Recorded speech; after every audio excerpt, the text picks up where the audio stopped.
Elle aussi, elle a été créée de la même façon à peu près. On va faire dormir Adam, retirer une corde, elle va venir, et puis à partir de la corde, Dieu va façonner la femme. Adam la voit, oh ça c'est ma chair, c'est ma femme. L'os de mes os, ils vont se marier en même temps. Adam ne va pas lui dire, écoute, dans le jardin là. Parce qu'elle est venue, elle a dû dire, mais pourquoi tu es dans le jardin ici? Pourquoi il ne t'a pas mis ailleurs, mais c'est dans le jardin? Lui-même, il ne connaît pas la révélation de pourquoi il est dans le jardin.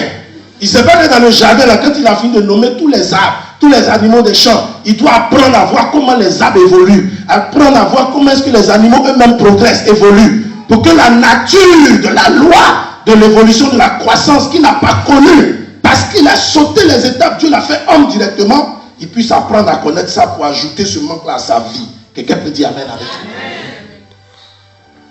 Et il allait l'inculquer à sa femme.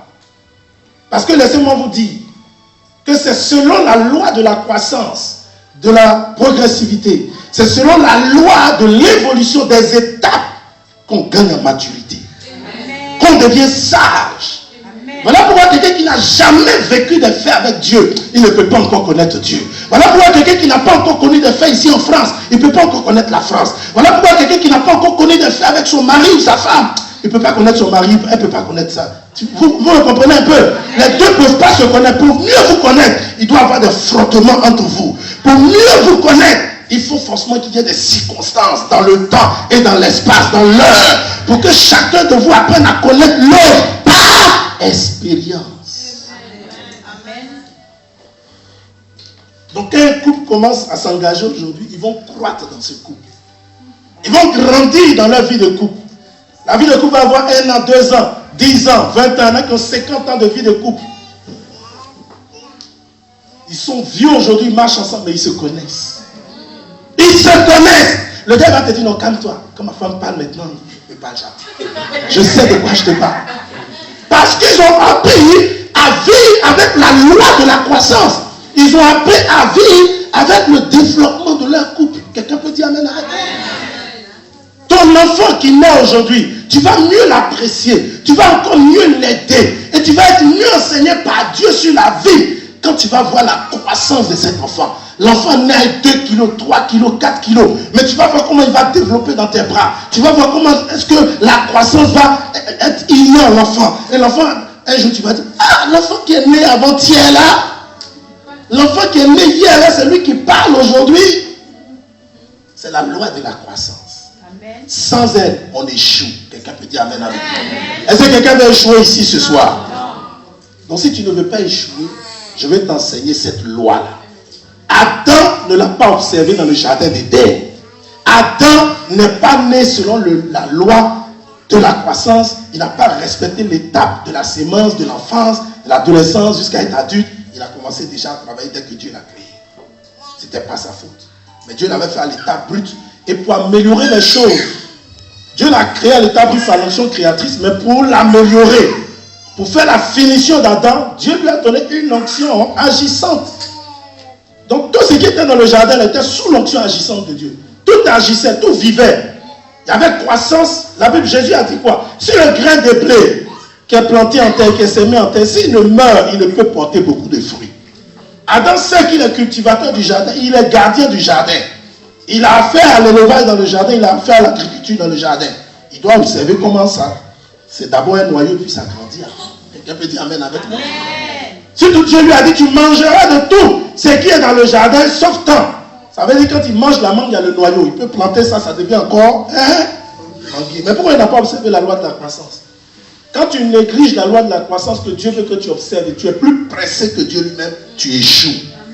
Sans loi de croissance, on veut montrer à Dieu qu'on est pressé. On veut montrer à Dieu que nous, on peut mieux faire. On veut montrer à Dieu que lui, il est trop lent. Attends, tu es trop lent. Moi, je vais te montrer un peu comment est-ce qu'il ne faut pas être lent. Tu vas voir, toi, Dieu, tu es trop lent. Je vais te montrer un peu un raccourci. Hein? Et puis, tu cours, tu sautes les étapes de la croissance, de l'évolution. Et puis, tu es pressé. Maintenant, après, quand tu vois que le monsieur avec qui tu t'es engagé vite n'est pas bon, c'est déjà trop tard.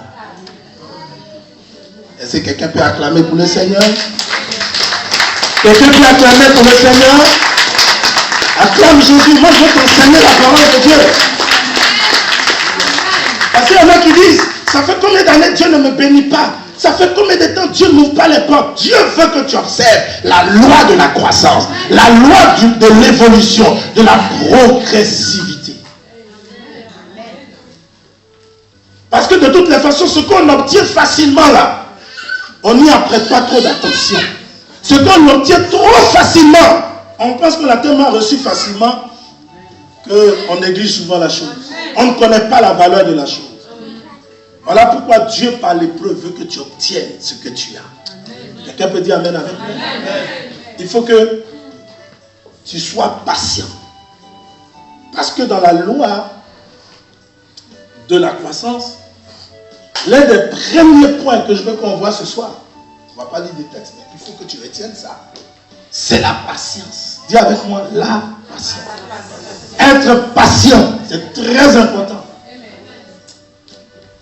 Et la patience là, Dieu la demande à tout le monde, parce que le premier des patients, c'est Dieu lui-même. Sinon, rien ne peut empêcher Dieu de venir boucler avec ce monde, finir avec tout le monde. Il boucle ce monde, c'est fini, et puis bon, nous tous on se retrouve quelque part. Les gens pêchent tellement, les gens font tellement de choses. Tellement d'animosité, les femmes vont avec des animaux, les hommes vont avec des bêtes. Tout ça, il y a plein de péchés. Vous comprenez un peu? Que ça irrite Dieu comme au temps de Sodome et Gomorrhe. Mais à cause de son alliance qu'il a avec Noé, par un moment l'arc-en-ciel apparaît et Dieu se rappelle qu'il ne doit pas détruire la terre encore par un déluge parce qu'il a fait cette promesse à Noé. Sinon il y a trop de vilaines choses parmi nous. Papa couche avec la fille couche avec l'enfant, l'insecte parmi nous. Je veux dire dans ce monde, est-ce que vous comprenez ce que je veux dire? Dieu peut boucler avec ce monde. Mais pourquoi il n'agit pas? Parce qu'il respecte la loi de la croissance. Dieu respecte ce qu'on appelle, parce que dans la loi de la croissance, il y a une étape qu'on appelle la patience. Il faut patienter. Quelqu'un peut dire Amen avec moi? Dieu a créé ce monde, il est en train de se développer. Ce monde est en train de croître depuis des années de la création, des années-lumière en arrière de la création de ce monde. Savez-vous combien de temps Dieu a attendu? Savez-vous combien de temps Dieu a attendu? Pour qu'il ne puisse plus attendre encore, Dieu peut attendre. Et il va attendre. Il est très patient. Dis Amen avec moi. Donc Dieu veut aussi que toi tu sois patient. Patient vis-à-vis de son œuvre. Patient vis-à-vis de ton foyer. Patient vis-à-vis de ton travail. Patient vis-à-vis de tout ce que tu fais. Pour que tu laisses les choses se faire par étapes. Ne force pas les choses, sinon tu risques de regretter. Quelqu'un peut dire Amen avec moi? Ne force pas les choses, sinon tu risques de regretter. Est-ce que tu m'entends un peu? De toute façon, moi j'ai mes papiers ici, on se marie en même temps. Et puis c'est fini. D'accord? Tu es pressé. Comme tu as tes papiers, s'il vient vous marier, alors le gars il vient. Tu n'as même pas pris la peine de le connaître. Tu te maries avec lui. Maintenant vous êtes détente. Et maintenant tu commences à connaître sa nature. Tu fais comment? Tu fais comment? Voilà pourquoi il faut patienter. Est-ce que quelqu'un peut dire Amen avec moi? Si quelqu'un dans la vision il peut claquer des doigts comme ça. C'est très, très important de patienter. Jésus lui-même, qui est l'exemple des exemples. Dans Luc chapitre 2, verset 22, la Bible dit que Jésus croissait. Dans d'autres versions, il a dit Jésus grandissait. Tout le monde sait que Jésus était d'une femme nommée Marie. Donc Jésus a été poussé par une femme pour venir à la vie. Il a fait aussi les premiers cris de pleurs d'enfants. Il est venu dans ce monde. Adam n'a pas connu ça. Adam a échoué. C'est à cause du péché adamique et du péché d'Ève qu'aujourd'hui le monde ne se retrouve plus. Mais Jésus-Christ va venir pour donner une solution à ce monde. Quelqu'un peut dire Amen avec moi? Jésus vient au monde. La Bible dit qu'il va naître. Mais voilà un verset qui prouve que Jésus-Christ va croître, grandir. Jésus-Christ lui-même, fils de Dieu, Dieu personnifié, va respecter l'étape de l'évolution. Quelqu'un peut dire Amen avec moi? La Bible dit que Jésus croissait en sagesse. La sagesse, c'est une conduite. Bien aimé. Dis avec moi, la sagesse, c'est une conduite. Parce que quelqu'un ne peut pas dire je suis sage sans qu'on ne voit ça par sa conduite. Vous le comprenez maintenant? Donc Jésus croissait déjà à son petit âge là. Lui, il croissait dans sa conduite. Il cherchait dans sa croissance à atteindre la sagesse. Bien aimé, je veux que quelqu'un cherche la sagesse parmi nous. Bien aimé, je veux que toi, jeune fille, tu cherches la sagesse. Dis Amen avec moi. Je veux que jeune homme que tu es déjà, tu cherches la sagesse de Dieu. Parce que la sagesse de Dieu est une conduite. Et quand tu obtiens la sagesse de Dieu, elle s'installe dans ton comportement de tous les jours, dans tes attitudes de tous les jours, dans tes aptitudes de tous les jours, dans ta conduite de tous les jours. Et Dieu fera que tu feras les choses selon la sagesse dans le temps. Dis amen avec moi. Le temps peut être favorable pour ta voisine. Tu vas entendre dire qu'elle est allée quelque part, ça a marché pour elle. Tu vas trembler. Oh, si ça a marché pour ma voisine, c'est que ça va marcher pour moi. Tu cours dans tous les sens. Tu n'es pas ça dans ta conduite. Tu prends toutes tes économies. Tu investis. Et après, ça a marché pour elle. Parce que c'était son temps, sa saison. Mais ce n'était pas ton temps, toi. Ce n'était pas ta saison. Tu investis, tu perds tout ton argent. Et après, tu reviens bredouille. Tu insultes maintenant la voisine qui est à côté. Tu dis, c'est une sorcière. C'est elle qui m'a trompé, c'est une sorcière. Parce que tu n'as pas évalué les lois de la croissance. Elle t'a dit que ça a marché, mais elle t'a pas dit combien de temps elle a patienté pour arriver dans ce projet. Quelqu'un peut dire amen avec moi? Donc avant de t'engager, n'entends pas seulement le côté qui a marché, mais demande-lui, tu as mis combien de temps d'abord avant d'arriver là? Si elle te dit j'ai mis 2 ans, tu dis ok, moi j'attends 3 ans. Et tu verras la gloire de Dieu. On ne se presse pas avec le Seigneur. Je parle à quelqu'un. Je prêche à quelqu'un. J'enseigne quelqu'un. Je donne la parole de Dieu à quelqu'un. Vous qui êtes pressés, vous allez voir dedans. Ne vous pressez pas. Que quelqu'un veut te presser, tu dis non. Je vais aller par étapes. Je vais aller par évolution. Je vais aller dans l'espace du temps et de l'heure. Tu me presses, on va où? La Bible dit l'empressement précède la chute, mais la patience précède la gloire de Dieu. Tous ceux qui ont vu la gloire de Dieu ont été très patients. Ils ne se pressent pas pour s'engager n'importe où, avec n'importe qui, ou n'importe comment.